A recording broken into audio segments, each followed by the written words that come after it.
As with everything, it's good to start by exploring why the way we are addressed even matters. We'll do so by thinking about the different functions address has. Thwaites et al., drawing on Jacobson's work, say that address in texts has three functions. To construct the addresser, they call this expressive. To construct the addressee, they call this conative. And to construct a relationship between the two, they call this phatic. Each text will tend more towards one or other of these functions. Let's look at a few ads to illustrate. Consider this ad, which was part of the Dove Real Beauty campaign we've considered a fair bit on the module. This ad is really a mixture of all three functions of address, but it tends towards conative as the main one. It is constructing the addresser, i.e. being expressive, by presenting a diverse range of women who are happy and confident, thus expressing a brand that is happy, confident, and embraces diversity. It is also constructing a relationship between addresser and addressee, i.e. being phatic, by using questions. A question almost presupposes an answer, so it presupposes a relationship. Most of all, though, it constructs the addressee. It is conative. It does this by not just illustrating a relationship by being phatic, but by appearing to proactively ask the addressee to be part of the brand team, to make decisions, to give their opinion, albeit an opinion that is somewhat structured and limited. A good way to explore modes of address is to look at examples of where they have changed. To do this, we're going to consider two anti-smoking ads from the UK from the 1990s and 2000s. Prior to this, almost all the focus in anti-smoking ads had been on the ways in which the addressee was destroying their health by smoking. It was then recognised, though, that this conative approach did not work with many younger people. There was a tendency for young people to feel invincible and to view the serious health problems depicted as happening only to older people, and for them to think that, of course, they could stop smoking when they were a bit older before they did any damage. There was therefore a change in approach to construct the smoking addressee as having negative traits in the present moment, a shift that proved very effective. Let's have a look at two such ads.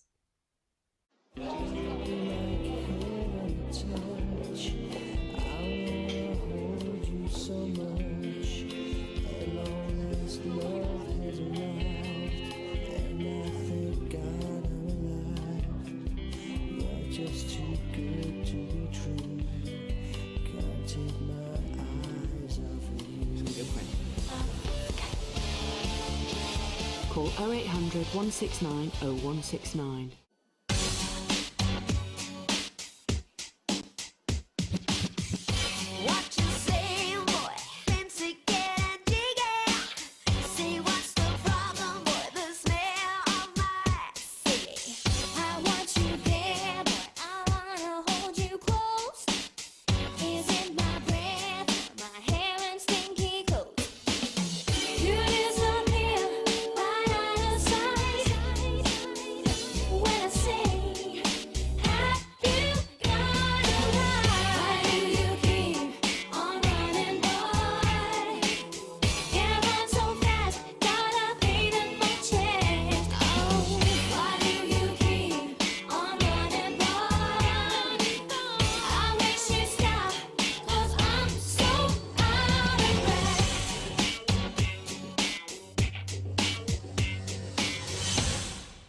The expressive function is actually quite rare in current ads, except when establishing brand or creating humour, or both.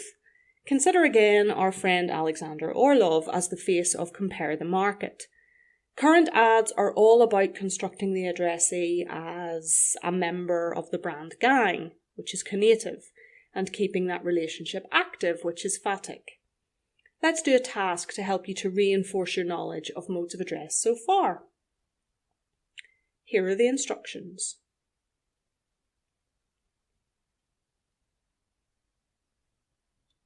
When you're considering the ads around you, think about how this has changed over time and whether it varies depending on product type. You might notice that in the earlier years of advertising, there was much more likelihood that we would be told about a product and what it could do. A significant amount of expressive function, even if it also included some conative focusing on the benefits of the product, what it could do for us as consumers. On the other hand, in current advertising, there is much more focus on creating the image of a lifestyle for the consumer, sometimes literally, but often in a figurative and abstract way. If you're interested in thinking more about this, look into something called postmodernism. It's beyond the scope of what we're doing here, or at least it's beyond the time we have to do what we're doing, but if you like a bit of theory, you might enjoy exploring it. There is further complexity and diversity to modes of address. Regardless of which function they're serving, they can differ in their narrative point of view, directness, and/or formality. First, let's look at narrative point of view. Let's consider our Tiffany ad. It starts with third-person narrative point of view. We're looking in on the action from outside, like a fly on the wall or a fly on the railing, witnessing the two guys' relationship. In other words, the narrative point of view is third person. It is from the point of view of them rather than the brand or us, the consumer. However, the narrative point of view then moves to first and second person when the ad asks us, will you do X, Y, or Z or buy the product? This shift is quite common in advertising, allowing us to witness what the product can do or the sort of lifestyle it can enable, and then speaking directly to us to draw us into considering how that could apply to us. A similar thing happens in this very moving ad from the Alzheimer's Society. We are enabled to look in on Tony's experience, and then in the text at the bottom of the ad, the charity calls on us to help them, in text written from first and second person point of view. I'm sure you picked up as well on the fact that this works precisely because of what we learned when thinking about syntagmatic choices. We read from left to right and from top to bottom, which causes the shift in narrative point of view to happen in the order we have outlined here, and thus to be effective. Now let's consider this versus arthritis ad.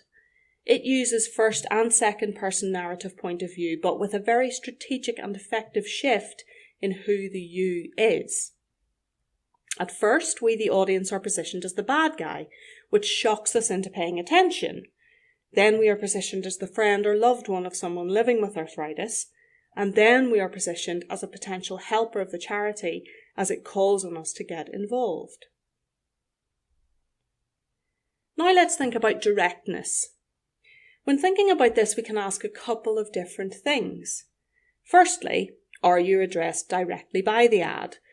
This can involve being spoken to directly verbally, as in all three of the ads we have just looked at, or being looked at, as in the versus arthritis ad, or both.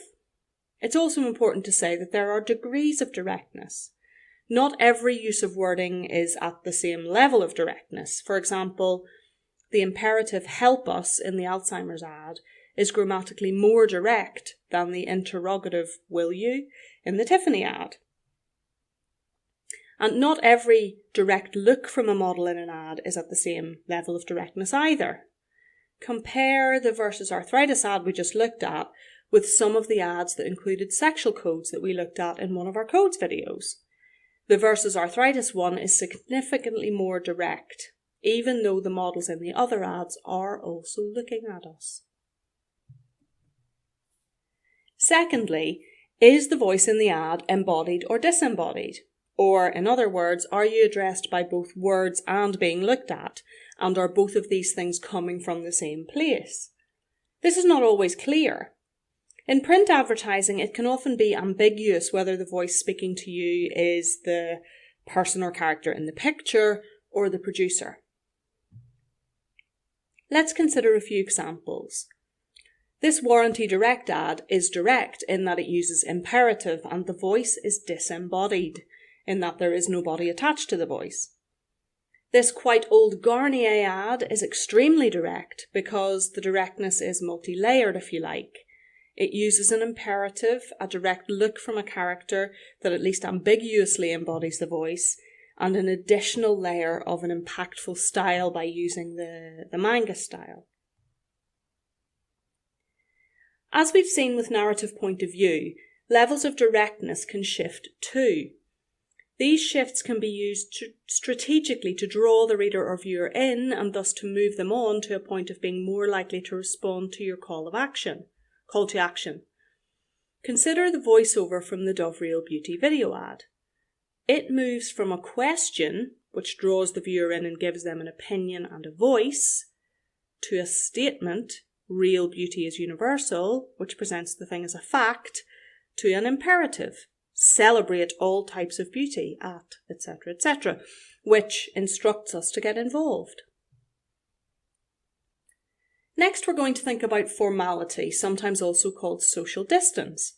Because if you think about it, the more formal something is, the less close or intimate the relationship between the people involved in it is.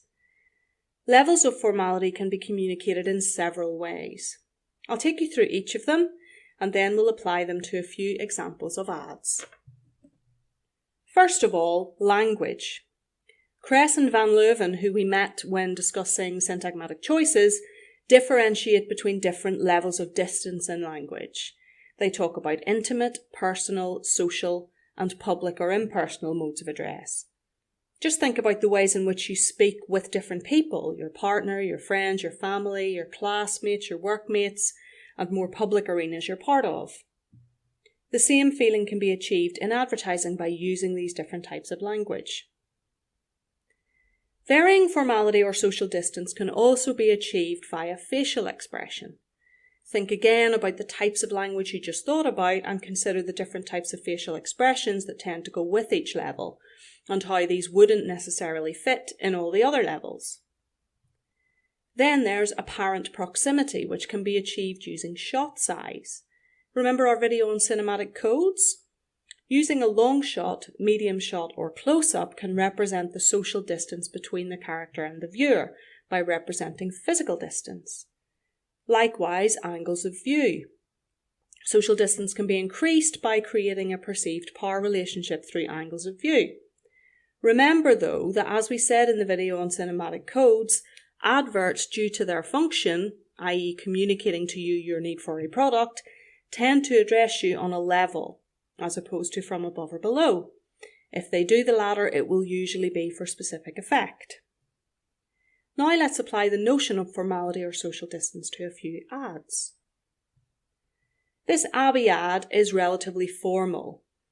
This makes sense given it is advertising a serious product. We want to think that any company selling us something to do with our finances is professional and knows what they're doing. To go through the different ways in which formality can be communicated, the language, while conversational, is all in standard English and uses some technical terms, and as such, it is relatively formal. The facial expression is pleasant but not intimate. The shot size is probably the most obvious way in which the ad reads as formal. Long shots are really very rare in ads, particularly print ads, in which there is no opportunity to later go closer up, as there is in a video ad. Yet, here we have a long shot, so it is obviously being used to create a specific effect.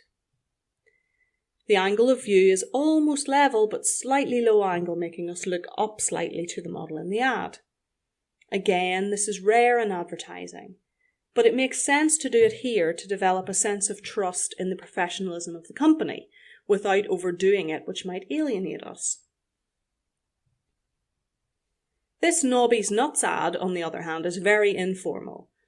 The language is in a very informal register. Nibble is not a word we find in formal register.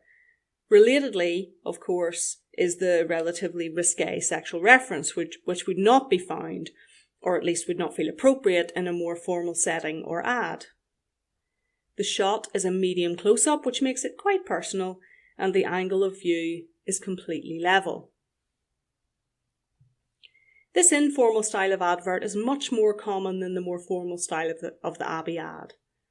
That having been said, we do sometimes see apparent formality or social distance being used playfully for comedic effect, as with the Compare the Market ads, in which Alexander is often waxing lyrical about how Sergei or another friend or relative or we should be behaving. Let's end this video with a task. The purpose of this task is to enable you to identify these differences in modes of address in ads and think about why they are there. What is it about each type of product and the way it is being sold to us that gives rise to the choices of different modes of address? Have fun with it.